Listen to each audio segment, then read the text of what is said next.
Hey, everyone, and welcome to the Overland Podcast. We are live here on a Tuesday night, February the 25th, 2025. First time ever we have two hosts and one guest with all the same hat. This is true. Yeah, first time ever. First time ever. Yeah, Right? Check it. Oh I man, love it. yeah, I'm pretty pumped that we are all matching tonight, and at least two of us have the Mau Mau shirts on and the PKV. So we're all down with the acronyms and the pseudonyms going on our clothing line here. So it's really cool. Acronyms and pseudonyms and no pseudoephedrines. No, but lots and Look at lots. them hats. Well, the way you've been popping pills here lately, we can have all that stuff. Hey, listen, I've been through 184 cough drops. Yeah, in the last 24 hours.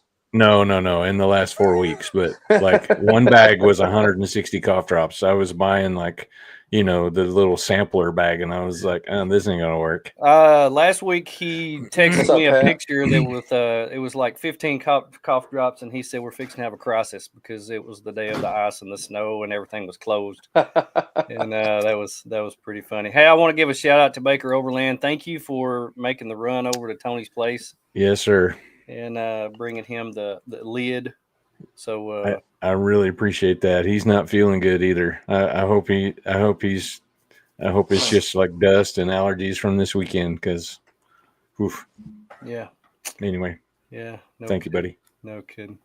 Well, hey, we have with us tonight one of our good friends. We've spent a lot of time together. Got to know him pretty well. Michael Pruitt. Welcome to the show. Appreciate you being here. Oh, thank you for having me. Always a good time. Now, are you originally from Arkansas? I am not. Okay. I grew up in Orlando, Florida. Really? Yep. I had forgotten that. I didn't know anybody was from there. Yeah. Oh, yeah. Born and raised. So was my dad. Wow. Yeah. Orlando, Florida. So is your dad still there, or? Yeah, they are moving up here Thursday. Really? What? Yeah. Really? Yeah. Okay, well, that's wild. Eastern Central Arkansas from Florida. Really? Oh yeah, yeah. Wow. I came up here for school. So did both my brothers. So I'm in Searcy. My older brother's in Little Rock. I got a younger brother in Atlanta. We've all got kids, and none of us are in Florida still. So my mom retired, and now they're moving up here. Have you ever wanted to live somewhere else? Oh yeah. Really? Where would that be? I was told people when I graduated college, if I wasn't married, I was going to Colorado. Really? That was the plan. I got married before I graduated, though. Yeah, same here. That's why it took me 13 years to graduate. Well, we've been a lot of places, done a lot of things, and spent a lot of time with you, but I just don't feel like we know you as well as what we should. So we're going to play a little game here. Right off the bat, I've got 10 simple questions that I'm going to ask you, and you tell me the first thing that comes to your mind. And that way it will help us to get to know you a little more personally and a little see how your brain works. So cool. Here we go. Cartoons, Bugs Bunny or Spider-Man? Oh, Bugs Bunny. Okay.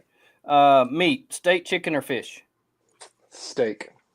Oh, I like that answer.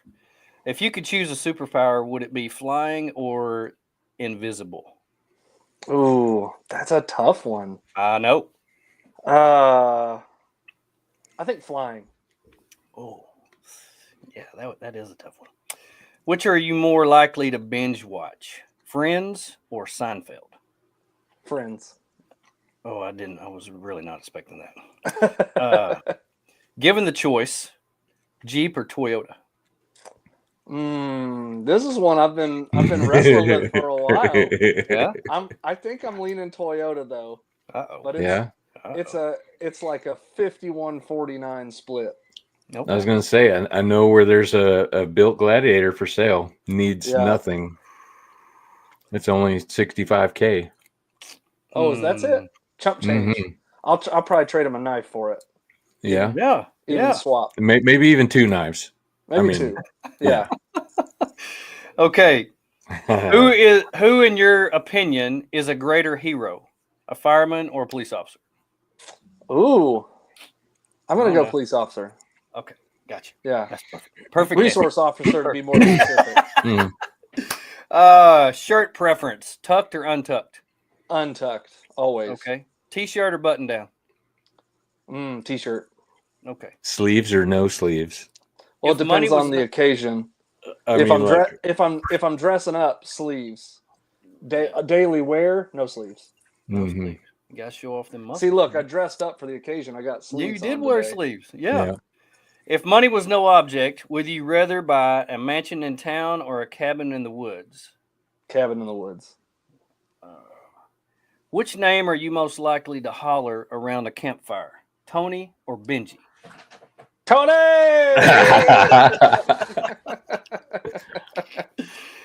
One more. Bedtime. Are you early like an old man or do you stay up like a teenager? Oh, early like an old man. I have been known to stay up. But if, like, let's say I'm by myself, I'm going to bed early. Yeah, same here. But if I'm with a bunch of friends, I can easily stay up late and hang out. But I'm definitely regretting it the next day. Me and Benji stayed up until the rain came. Oh, you know, what was it, like midnight or something when we were farting around with your diesel heater? Yeah. Well, I appreciate you participating in our little reindeer games there. There was absolutely no bias on my part in any of the questions. I didn't think so at all. Yeah. Right.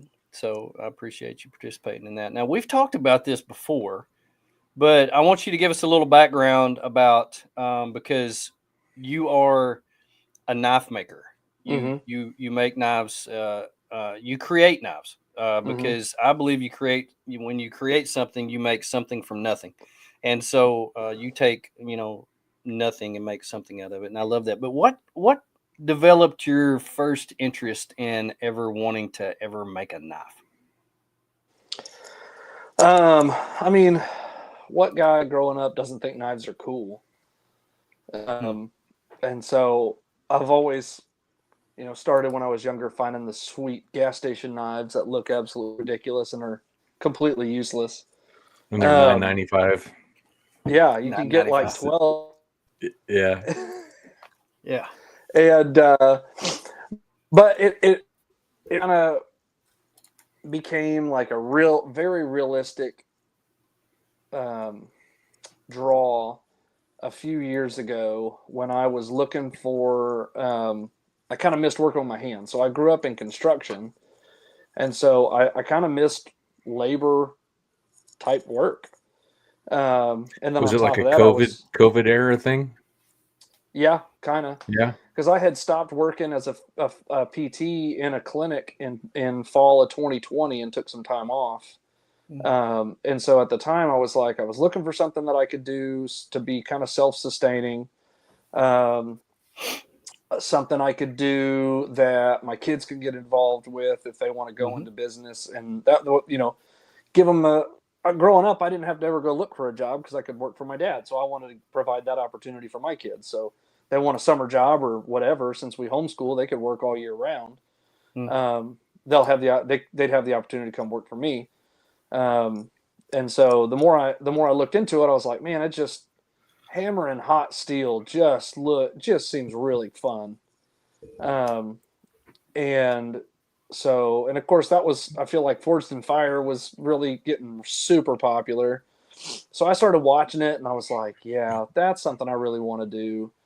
And so I started looking into, start making knives. I was like, well, you could get into making knives for virtually nothing if you go to junkyards and find scrap and stuff like that. Like, my plan was to build a coal forge. And so I started researching all that. I'm like, I can find this and that for free. And then eventually I found a cheap propane forge that was only like $90 on Amazon. So I was like, well, that'll be easier because I don't have a good space for a charcoal forge in the garage. Like, that's something you got to be outside. Yeah. Handling hot steel. And so, but I did that. I had a buddy that works for Union Pacific. So he brought me a 12-inch piece of railroad track. So that was my first anvil. I had another friend who had done some land clearing to build a house. So I got him to cut me a piece of tree trunk that was probably 1.5 feet in diameter. And so I used that as my anvil stand. I'm still using that.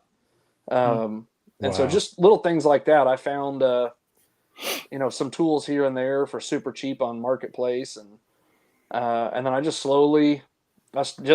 I watched YouTube videos. I bought some online classes that some knife makers put out there, some master bladesmiths put out. But the best piece of advice I was ever given was just get out there and hammer. Just learn how the steel moves. And so I'd get out there and I'd get it hot and I'd hammer away and I'd mess something up, but I'd learn something each time.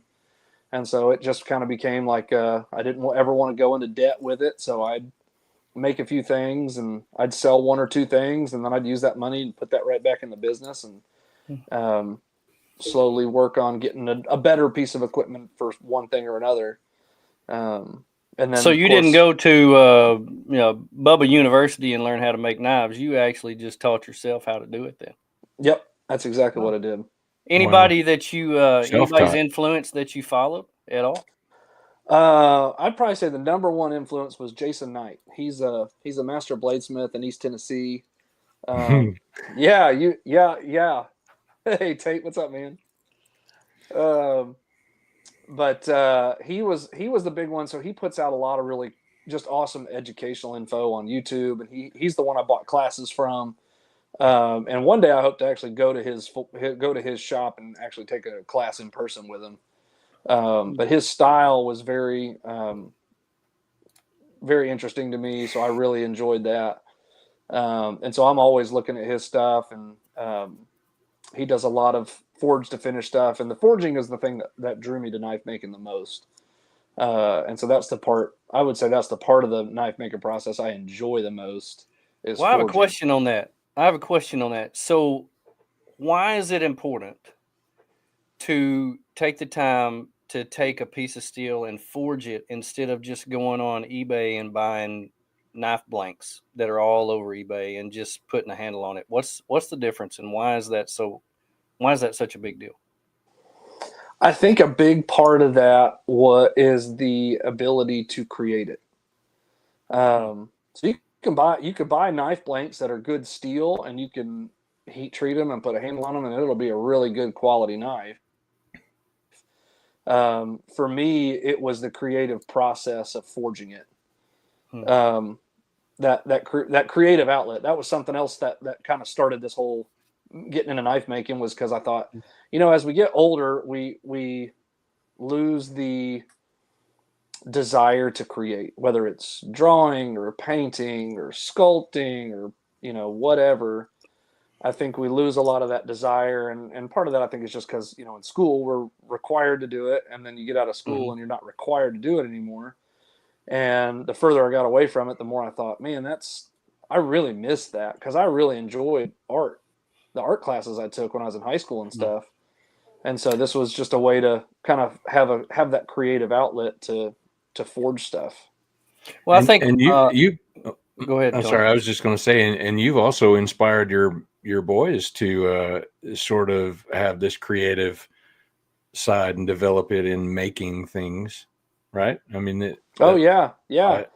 So you've got one of my son's leather bracelets. Yeah. And this was one. So my oldest boy, he's 13 now, but he started this knife. His first one he ever worked on was this railroad spike knife, and he started it maybe a couple of years ago. And he absolutely would not let me help. And we got it mostly done, and then a week or so ago, he remembered it. I'd kind of forgotten about it because it got behind some stuff.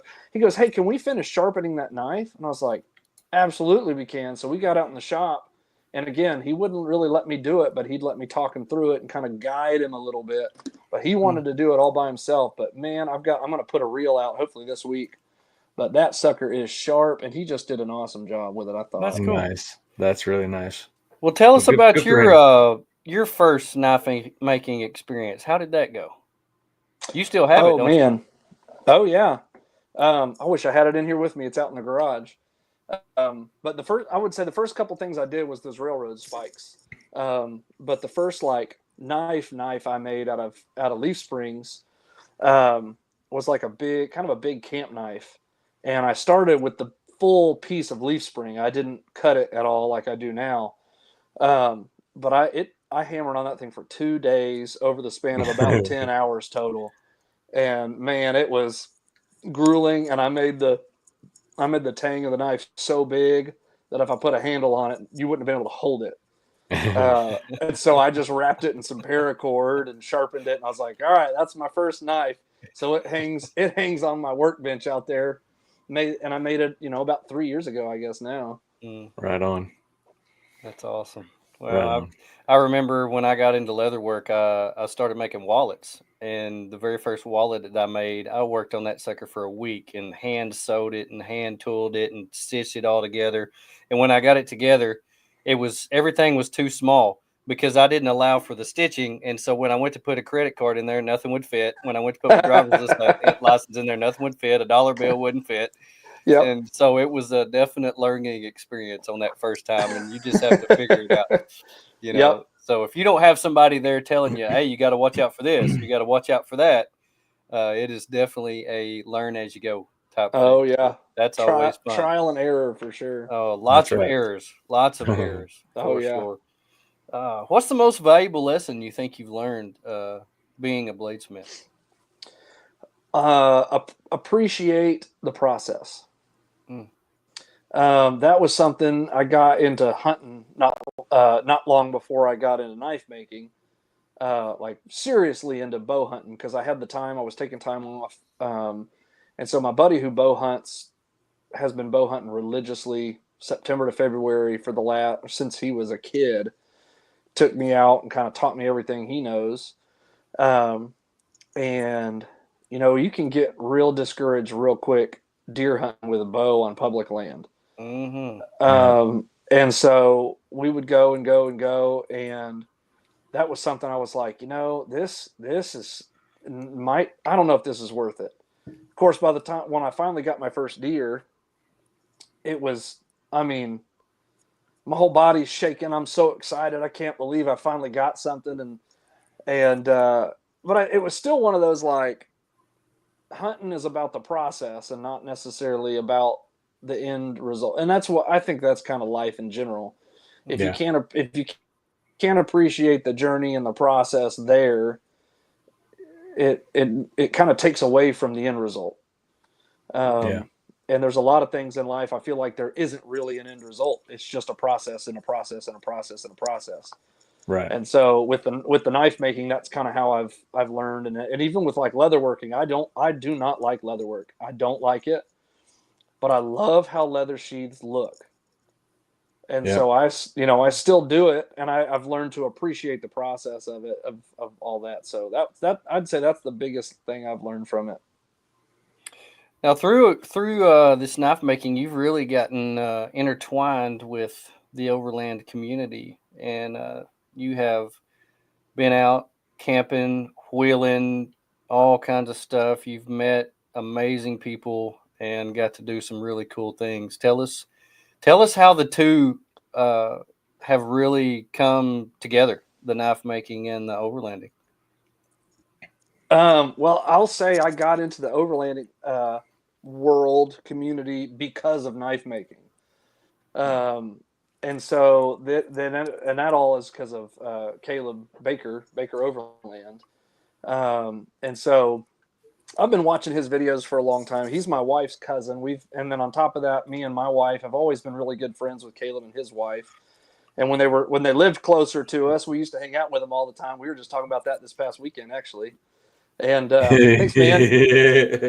And you're welcome. So when I started making knives, I wanted to repurpose steel. I didn't want to buy steel, and this part of that was just trying to not have to put a ton of money into stuff. And a little bit of me was like, well, I don't want to buy steel while I'm learning, because if I mess something up, I don't want it to be something I've had to put money into. And so I found some leaf springs. I learned leaf springs or carbon steel. They make some good knives. And yeah, there you go. Pat, you'll have some time on your hands here pretty soon. Right on.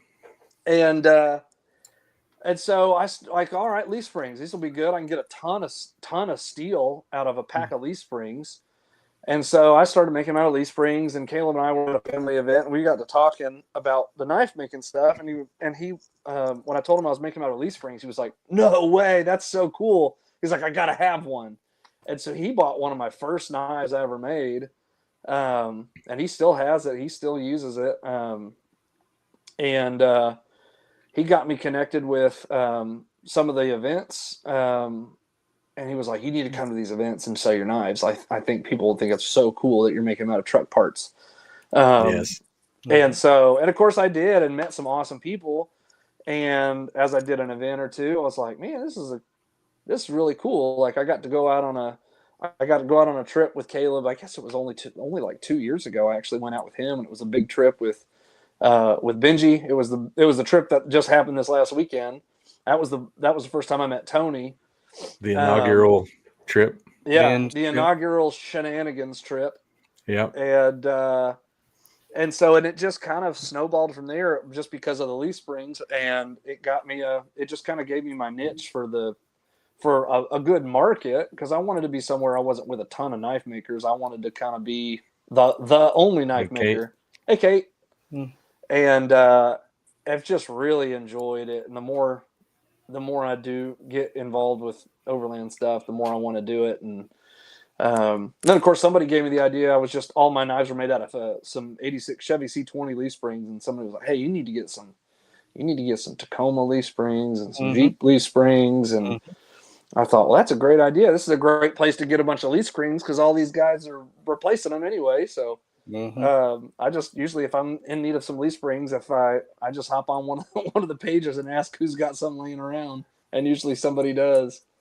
Yeah, because they're good for nothing once you take them off. What are you gonna do with them? Absolutely. So you've got a really good source for your original stuff there, because once they take them off, I mean, they're just dead weight. Boat anchors, what we call them. Yeah. So well, it's just kind of cool. You've got something unique you can offer your clients if they like Jeeps or Toyotas or whatever. Oh, you can give them that. That is a great selling point. And I remember when you and I very first started talking, you were like, "Well, no, this life here is made out of Toyota springs, and this one over here is made out of Jeep springs." And I said, "Well, that'll break. This one won't break." So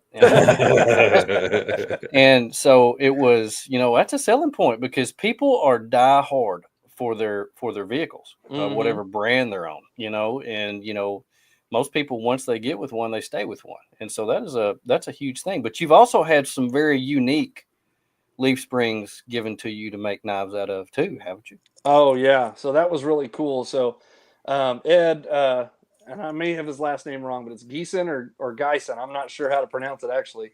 I keep forgetting. But anyway, he contacted me out of the blue. I guess it was about a year ago now. And he's part of a Model A car club up in Kansas. And oh yeah, I got one hatchet. I sold one at Rendezvous. I got one right there. And, oh wow, so cool. But what was I saying? Ed Geisen, the Model A. Yeah. So he said, "I've got some leaf springs off of a 1929 Model A Ford. You want them?" And I was like, "Yeah, I do. Wow. That's so cool." And so he brought them to me at More Expo last year, and I've been a little bit picky about what I've made them out of, just because every time I make one out of those leaf springs, it's either by request, but if it's one it's not really by request, I'm like, I want this to be like, I want it to be unique, because I mean, that's some old steel, and I tell you, that's some hard steel. I bet. When I started forging it, I mean, leaf springs generally are pretty hard, tough steel to forge with. But when I started forging with those leaf springs off that Model A, I was like, that is some hard steel. It did not move as quickly as the other. Back in the 20s, it's a little bit different than nowadays, I guess. I'm still on the hunt for some Model T springs. So if anybody's listening, everybody got some Model T springs, I've got a special project in mind for that. That's cool. Well, that would be cool.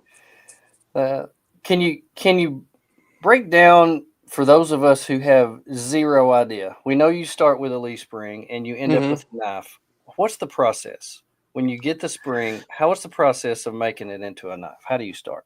Well, the first thing I do is I got to take apart the leaf pack, and so that usually takes me a good 30 minutes or so just to get that apart.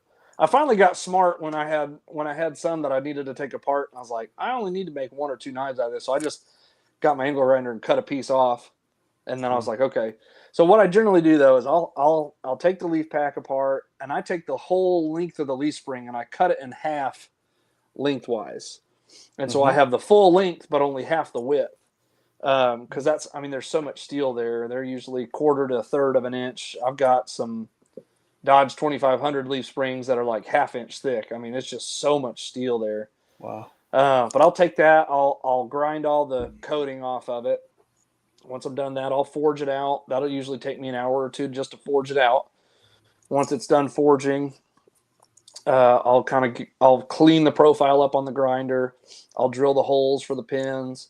I'll grind the bevels on. I'll hand sand it and make it look real pretty. Then I'll heat treat it. And then that usually takes about a day. 1980s Chevy metal. That's what I started with. And and so that heat treat usually takes about a day, and that's all about just refining the steel, making it stronger. Because the grain of the steel, you stress it, it grows, and it's almost like cracks in the steel. But as you heat treat it, you do some soak times at temperatures and stuff, it refines that grain. So if you were to, once you quench it and harden the blade, snap it, you shouldn't be able to see the grain of the steel. So once all that's done, it tempers in the oven for about 4 hours. Once that's done, I'll clean it all back up. Take me a couple hours to do that. I'll cut the handle material out. I'll make sure it all lines up real smooth so there's no gaps there. I'll glue that up. Once it's glued up, I'll shape the handle. Once the handle's shaped, I'll sharpen it. Once the handle's shaped, then I'll make the sheath for it, usually Kydex. And once the Kydex is done, I'll sharpen it, polish it up, and clean it up. And all in all, you're looking at about 15 to 20 hours worth of work into each knife.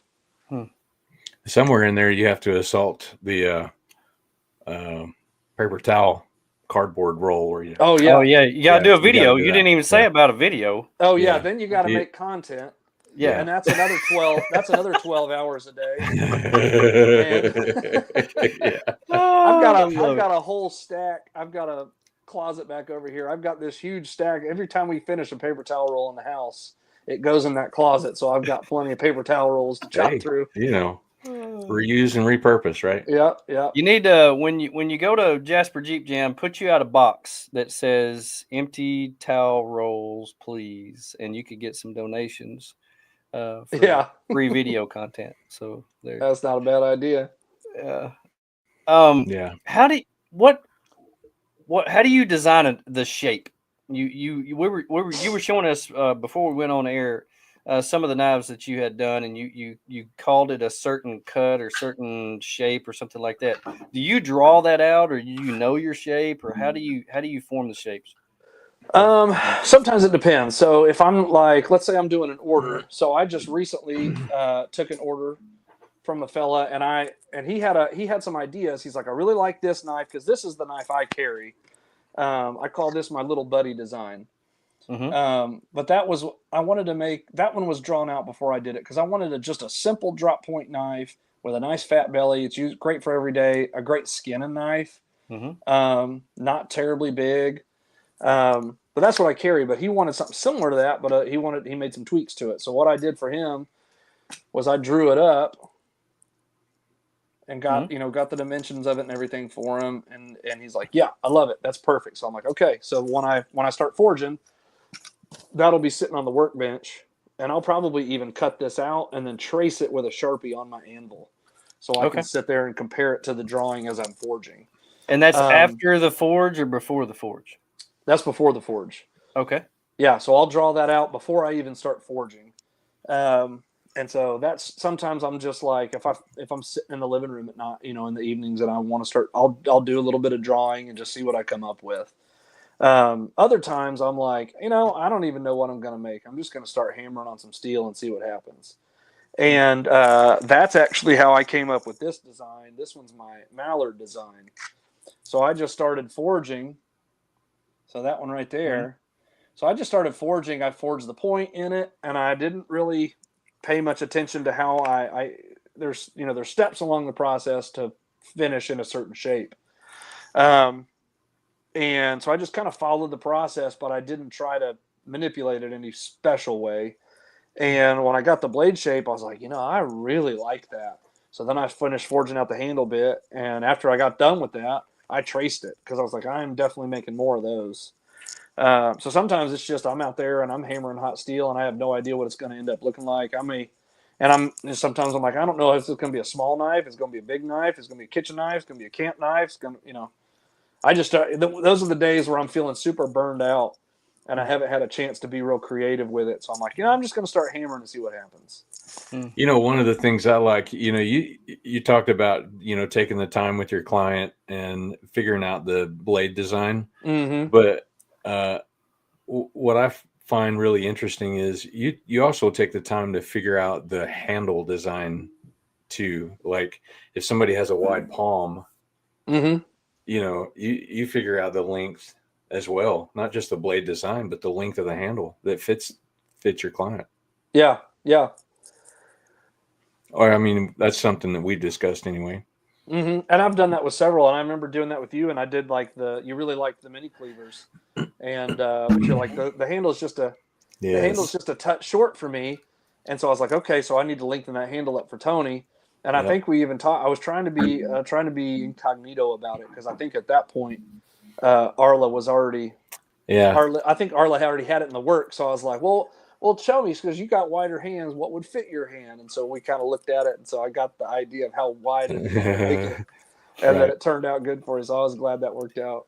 You do a really good job also of lying and being deceptive when gifts are being given. Yeah. Because the very first one that I got, my wife got for me for Christmas, and we were actually at Rendezvous, and I went over and looked at it, and next thing I know, it was under the tree, and I was unwrapping it. So, and you actually delivered it to my house after you made a sheath for it. So, and I used this one tonight when I was cutting up 50,000 jalapenos for dinner. And I'm fortunate enough where I actually get to have some in the house and also in the vehicles.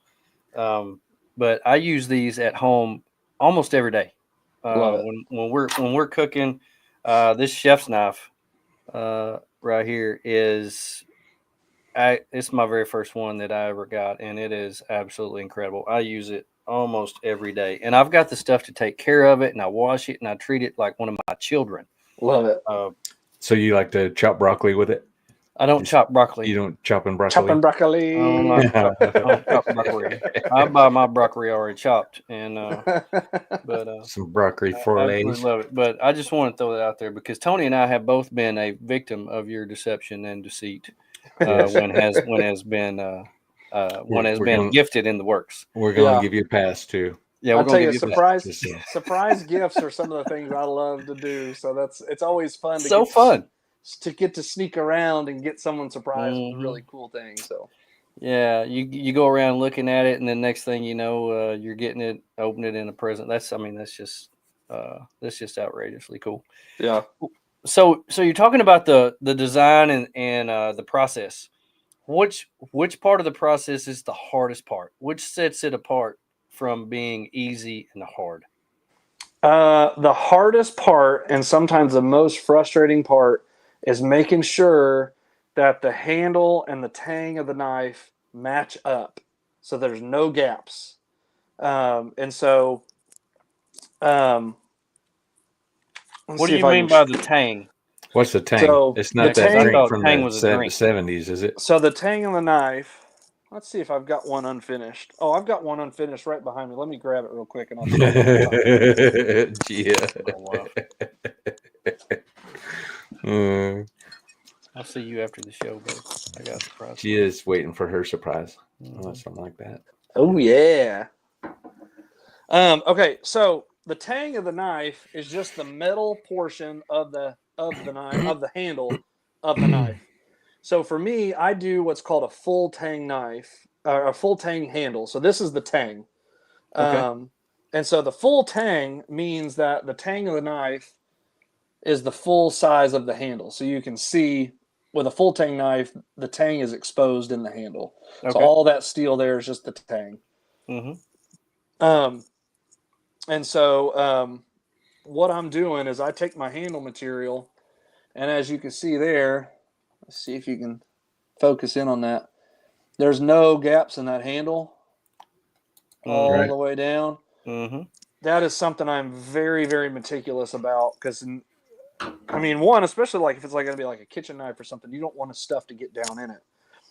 But that's just some of the detail work that I like to do that I feel like sets it apart. But getting that to line up just right from a hand forged knife, getting that to line up without accidentally grinding off the scale in the exposed knife part is so tough to do. But that's probably the most difficult part that sometimes takes me forever. And if I'm fortunate enough, it doesn't take quite as long. That is fit so well. You can't even hardly tell where the metal stops, and starts. You can't even hardly tell. Thank you. Yeah, I can imagine getting that straight where it'll straight and flat after you've hammered on it so much. Like that. I don't feel anything on the end.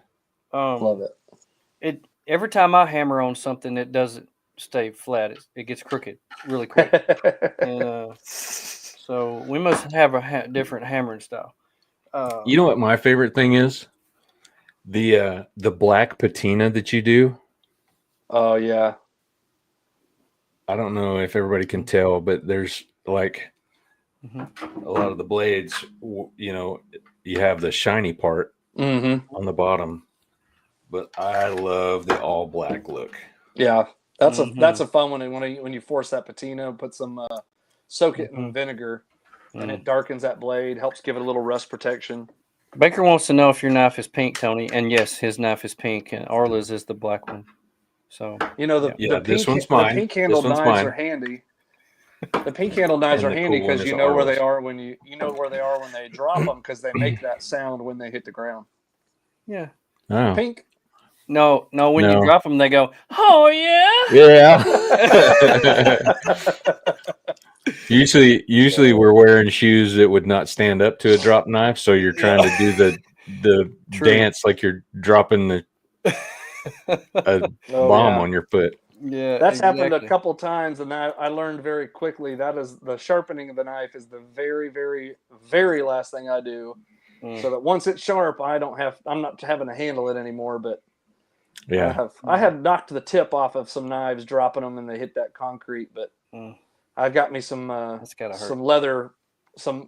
I got some rubber flooring to put underneath the workbench. So worst case, if I drop it, or I guess best case, if I drop it, it hits that rubber and nothing happens to it. Yeah. Well, you've done this for quite a while now. You've got some years under your belt doing this. What would you say is the biggest mistake that you've ever made while making a knife that maybe you had to start over or something? Dropping one, cutting yourself.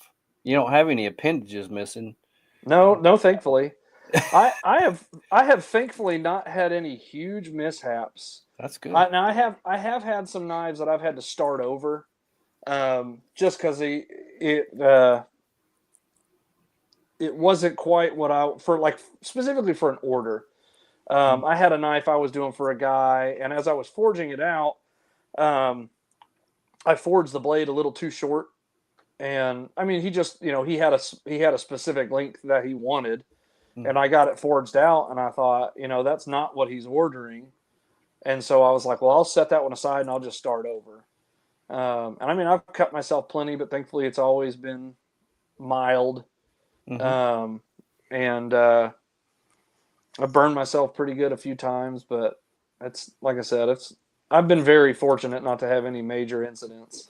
If you do have a failure or one of the blade breaks, is it possible to start over to use that same material, or do you just have to throw it away and get something new and completely start over? Well, so something I hear a lot of knife makers say is knife makers don't make mistakes. They just make shorter knives. Okay.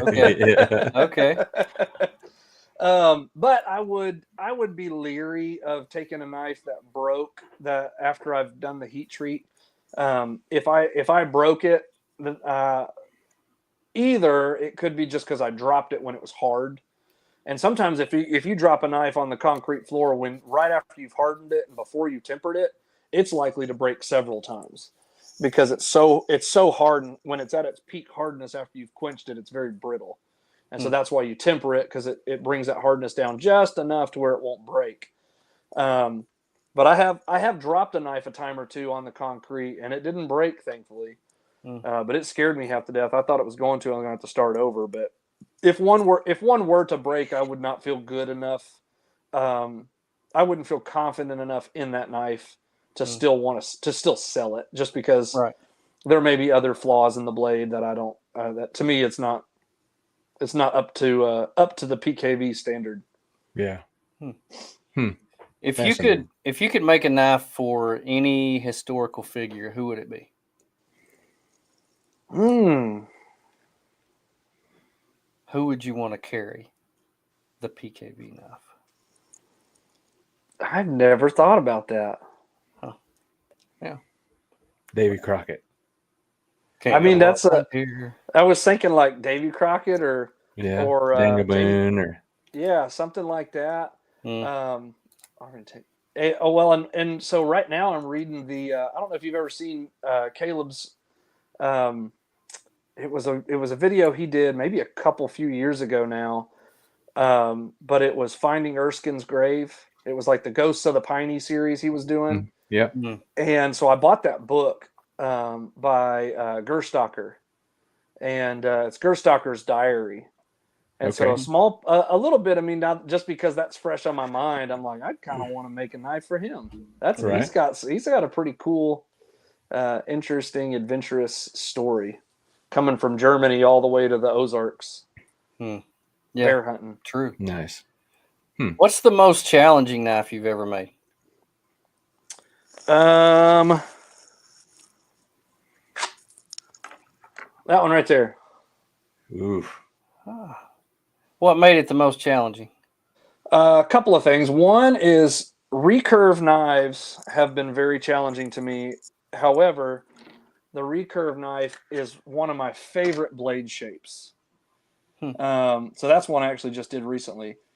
But getting this, I'm careful now.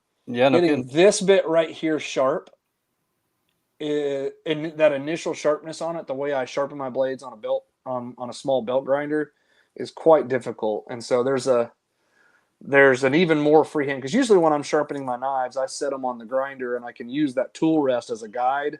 But when it's got that convex bit, I'm kind of freehand and I'm scooping it across that. So that's one of the things that makes it hard. But the other thing was that handle. Right. Jarrett. Yeah. Just getting that forging that handle in the way that I wanted to, which it didn't quite make the shape. So I ended up grinding a lot more of that handle shape than I wanted to. And I'm doing the same. So this knife is being forged in that same shape. And you can see there's not nearly the shape here as there is here, because what I'm going to do is I'm going to end up grinding the shape of that handle in, just because I haven't quite mastered forging in that shape. So that's something I'm still working on.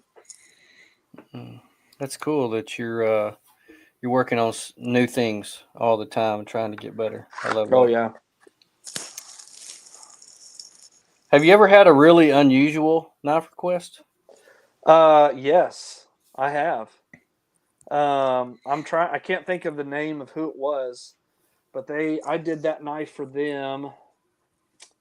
I think I met them at Rendezvous in 23.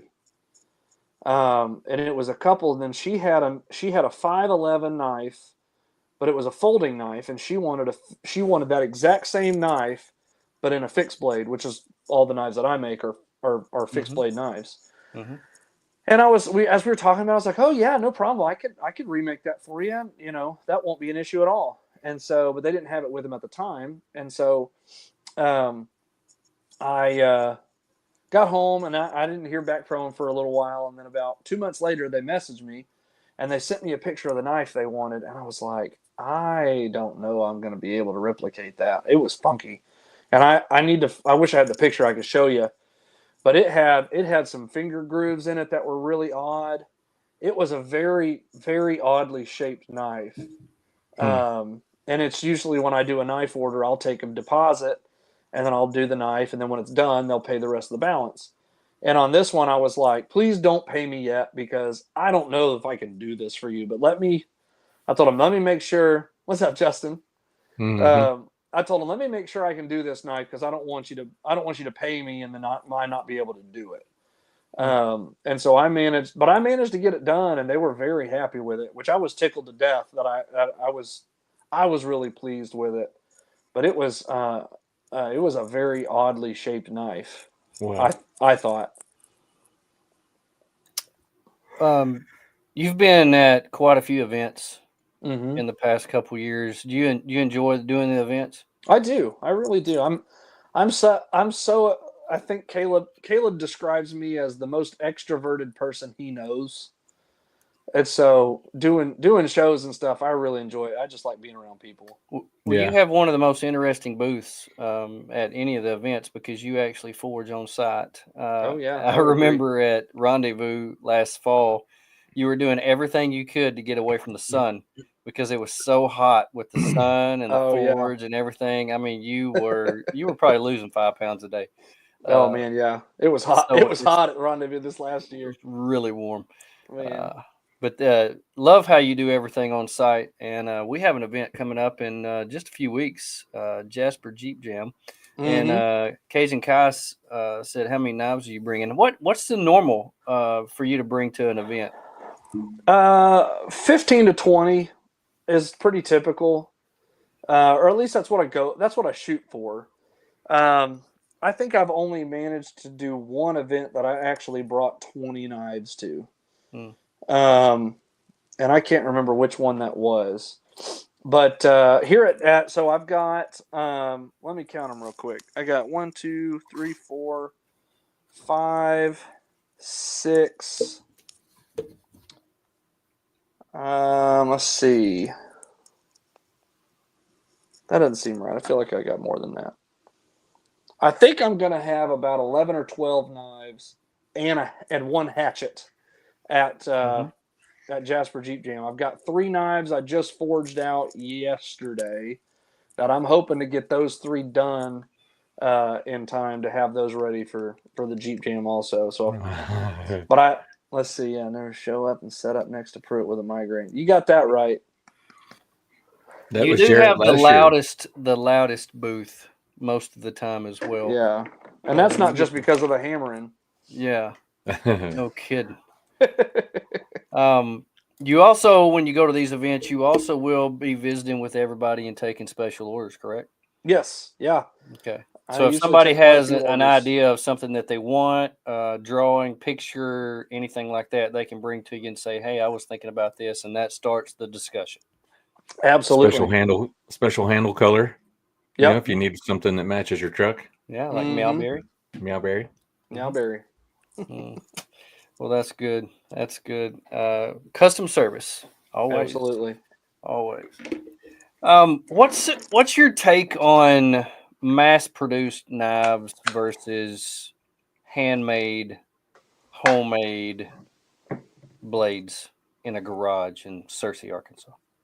You're not going to get the quality on most mass-produced knives, in my opinion. But I'll say there are some businesses out there that do mass-produce knives that really make some quality stuff. Montana Knife Company is one of them.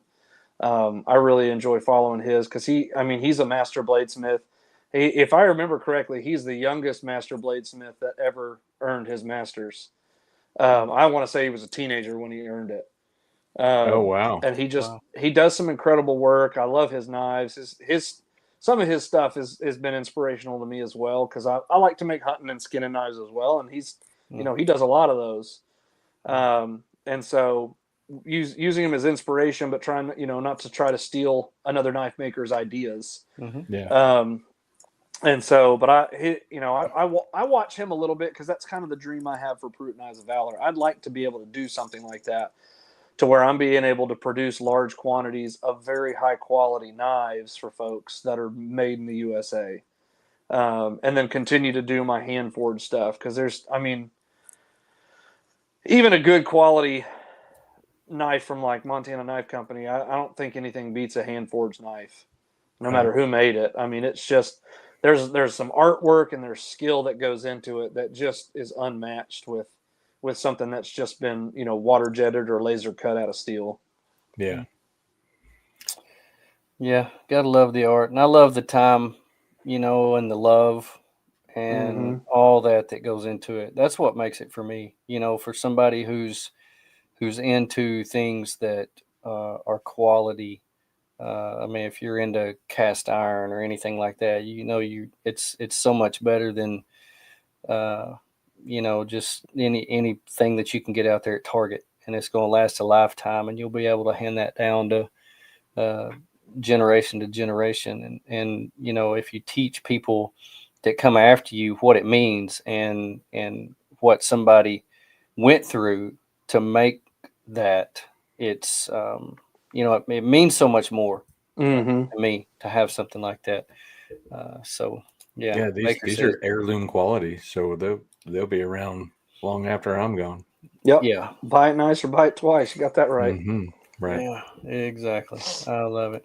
Well, what do you see? What do you see coming up for 2025 for PKV? What's going to be going on with you this year? What are you going to start? Where you Well, going? I've got as far as events goes, I'll be at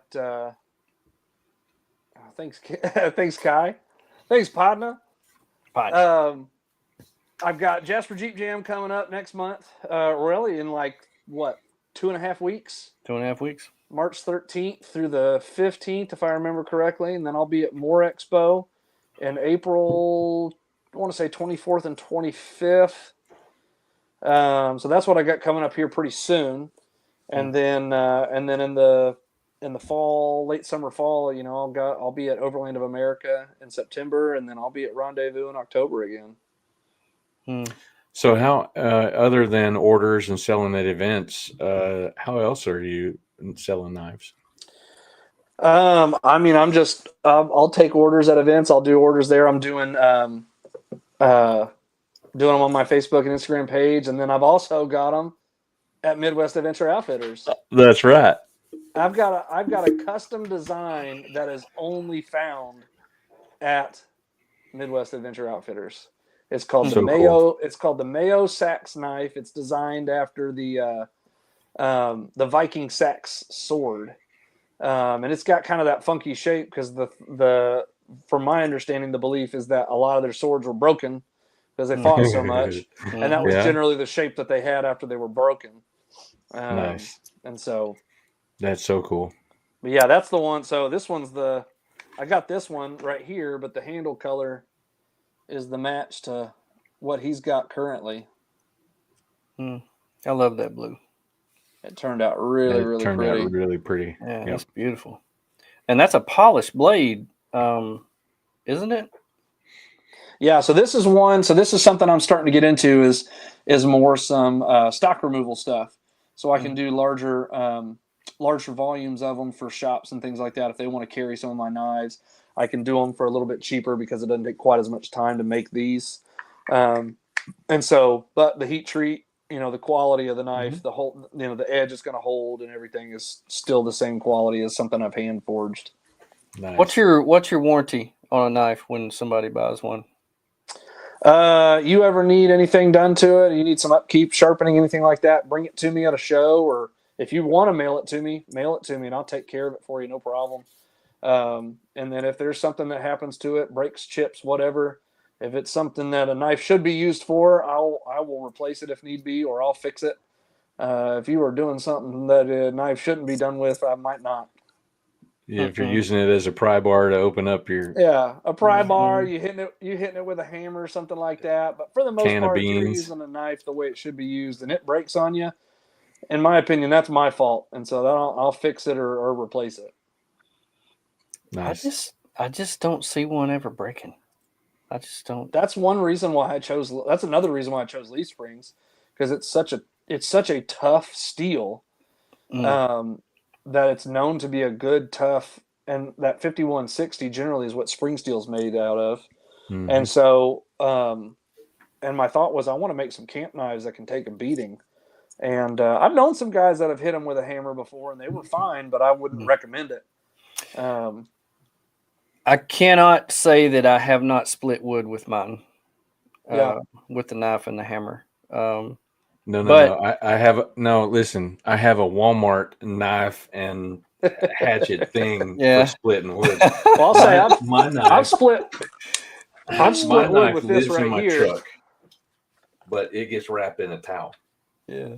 It gets so that's what I'll split wood with this, but I'll baton it. So the best, if you're splitting wood with a camp knife, the best thing you can do is to hit the knife with wood. Yeah. So you don't want to hit hardened steel with steel, because then something's going to break. So then you're also looking at injuring yourself. Yeah. Right. But I'll just take another piece of wood. I'll get this in it, and then I'll baton it with another piece of wood. Mm-hmm. Yeah. Or you can use a hatchet. Yeah. Well, there's that. Those are so cool. Is that a leaf spring as well? It is. I made this one out of that Dodge leaf spring because I needed some thickness on it. That's awesome. So it's got a little bit of a hammer back to it. Yeah, I got a pretty narrow hammer on it, but so you've got that if you need it. So what I've done with my hatchet, though, is the only hardened part of this is from here to here. So just that much of it's hardened. So if you needed to hammer like a tent stake in with this side, you're safe to do that because it's not hardened back here. So it's going to take that. It's going to be able to handle that no problem. So I did what's called an edge quench. So from here to the edge of the blade is the only part that's hardened. Gotcha. Wow. So it kind of acts as a shock absorber for the back of it. And it doesn't mind, the blade doesn't mind that transition from one to the other. Interesting. You'll see a lot of knife makers do something called blue backing. Yeah. And so what they'll do is either they'll harden that whole knife, but then they'll torch the spine of the knife until it turns blue, while they usually have the edge of the knife in water or something, so it doesn't soften the edge of the knife, but it softens the spine of the knife, and so it acts as a bit of a shock absorber. So anytime you hit something with it, the softer part of the blade kind of absorbs that shock, and it's less likely to break on you. Interesting. Well, man, that's so interesting. I love learning new things. I have no idea. Never made a knife. I've made a lot of sheaths for knives, but I've never actually made a knife. So learning about it and learning about something that I own and the love that went into it, that means the world. And so appreciate you coming on and sharing with us all that stuff. Absolutely. Yeah, it's been you're always fun to visit with, fun to talk to, fun to sit around the camp with, and have a good time with. So hey, for me, it's about the chocolate chip cookies. His daughter makes the world's best chocolate chip cookies. So if I'm out camping, I'm likely to have them with me. Yeah, I've never seen you without them this last weekend. Yeah. Well, we're gonna have to schedule a redo. Her cookies are quickly becoming more popular than my knives. Yeah, everybody wants to know if Michael's going to be there, not because of his knives, but because of his daughter's cookies. Yeah. Well, I really appreciate you coming on. It's always fun to have you on. I want to say that I am blessed to have a few of your knives and use, like I said earlier, use them all the time, almost daily. Tony also it's got a good collection started. One of them being pink. I don't have a pink one yet. I guess I need to broaden my horizons a little bit. Well, I mean, to accurately address Baker's comment, this is the knife that I purchased. Yeah. And this other one is the knife that my wife purchased. So, I mean, gifts everywhere, gifts all around, gifts all around. I guess I did buy a pink knife. Yeah, well, that's all right. You did good. You did good. Well, thank you everybody for joining us. We appreciate all the comments, all the viewers that have come on. Tomorrow, this will be live on all podcast platforms. And I hope you guys have a wonderful week. Hope everybody that's listening has a wonderful week. Get outside and do something fun, experience nature, and cut some stuff because we like doing that. That's right. I want to thank all the sponsors that we have that make sure this podcast is a success, and we're on every week. Midwest Adventure Outfitters, Shop Overland Apparel, Blackbeard Firestarters, Expion 360, Blue Cell Coffee, Outback RV of Texas, and we would like to say that Pruitt Knives of Valor is the official knife of the Overland podcast because I don't think I could cut anything with anything else. I just can't do it. I just can't do it. You can't. It's hard to beat. It's hard to beat. I mean, there's a lot of cutting and stabbing going on, and it always has a PKV on it. That's right. The next thing that I'm going to need is a brand, PKV brand to put on my steaks. Oh, yeah. That'd be pretty cool. Ooh, might be into something there. Yeah. I also want to say that we are the official podcast of Jasper Jeep Jam coming up in the next 2.5 weeks. Hope to see you there, and because we're going to be there. Yeah. Michael's going to be making knives, and we're going to be watching. Be there, be square. Yeah, it'd be fun. It'll be fun. Well, everybody, happy to see you. Good to see you guys. Whether you travel by vehicle or by shoe, whatever you do, look out for number one. And don't step in number two. Have a good one.